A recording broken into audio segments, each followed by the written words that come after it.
बाद और आपने पार्टी ज्वाइन की है तो उसके लिए भी बहुत बहुत मुबारकबाद। और इस्लाम भाई को बहुत बहुत शुक्रिया, उन्होंने मेरी बातों पर भरोसा किया। आप लोग हम लोग मिले बैठे।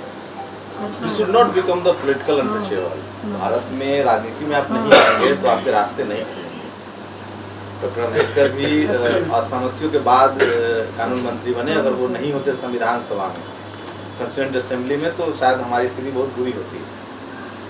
मैं ओबीसी समाज से हूँ, तो मुझे लगता है कि डॉक्टर अम्बेडकर को साहू जी महाराज ने इसी तरह की मीटिंग में अपना उत्तराधिकारी घोषित किया था। तो डॉक्टर अम्बेडकर ने उसको कैसे कंस्टिट्यूएंट असेंबली में SC/ST से पहले उन्होंने 340 आर्टिकल में ओबीसी के प्रावधान का उन्होंने काम किया और कहा कि ये सोया हुआ हाथी है, इसको जगाना है।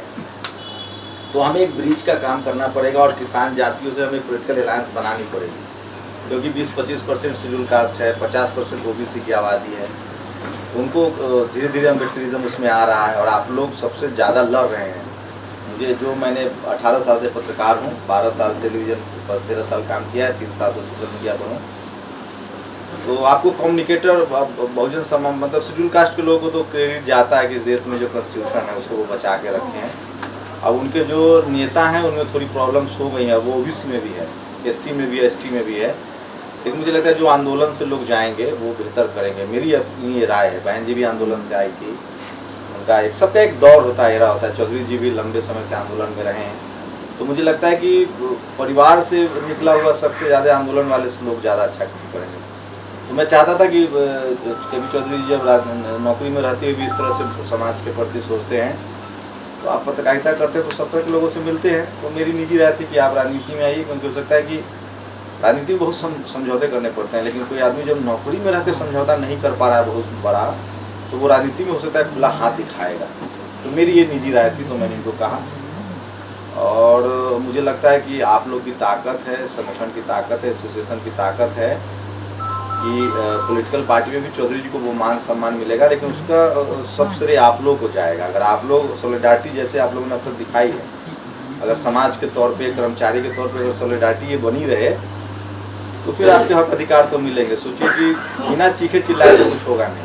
और मेरी एक निजी गुजारिश है, आप लोग चूँकि सब बेल सेटल फैमिली हो गई है, पहले नहीं थे, लेकिन आप लोग पहले जनरेशन होंगे, कुछ लोग दूसरे जनरेशन होंगे जो बेल सेटल फैमिली है, अपने अपने घरों में कम्युनिकेटर पैदा कीजिए। हमें दिमागी रूप से डरपोक बनाया गया है, वो डर हमें निकालना पड़ेगा और कॉन्स्टिट्यूशनल राइट्स के लिए हमें बोलना पड़ेगा। अगर हमारे बच्चे नहीं बोलेंगे तो TV अखबार एक बहुत बड़ा टूल है जिससे सरकारें बनती है और बिगड़ती है।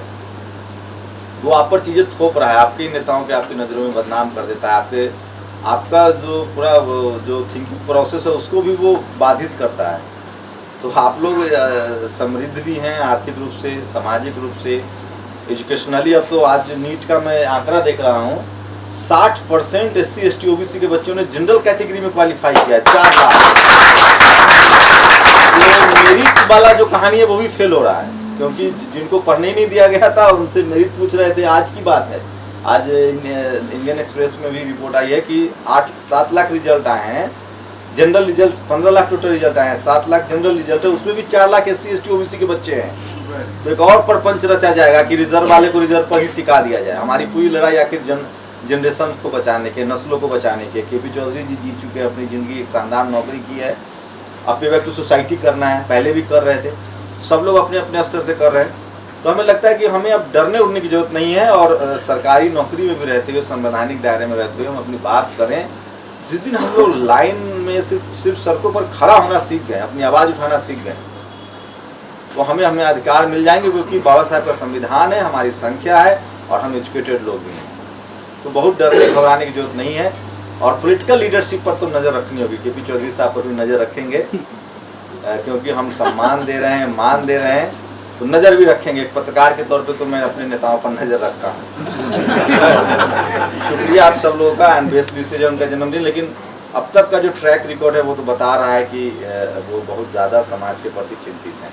नहीं तो नौकरी में रहते हुए लोग चाहते हैं कि किसी तरह नौकरी पूरा कर लिया जाए, लेकिन बिना संगठन के मुझे लगता है कि SC/ST OBC के लिए नौकरी पा लेना आसान है। OBC से, आरक्षण से, सम्मान से नौकरी पूरा करना बड़ा मुश्किल हो रहा है। मैं सब लोगों से मिलता हूँ, तो उस सम्मान की लड़ाई को आगे बढ़ाना है। KP चौधरी बढ़ाएंगे, मुझे ऐसी उम्मीद है।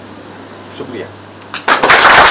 नेशनल दस्तक की आपसे गुजारिश है कि अगर इसको बचाना चाहते हैं तो नेशनल दस्तक को सब्सक्राइब करने के लिए रेड कलर के सब्सक्राइब बटन को दबाएं, फिर बेल आइकन की घंटी दबाएं।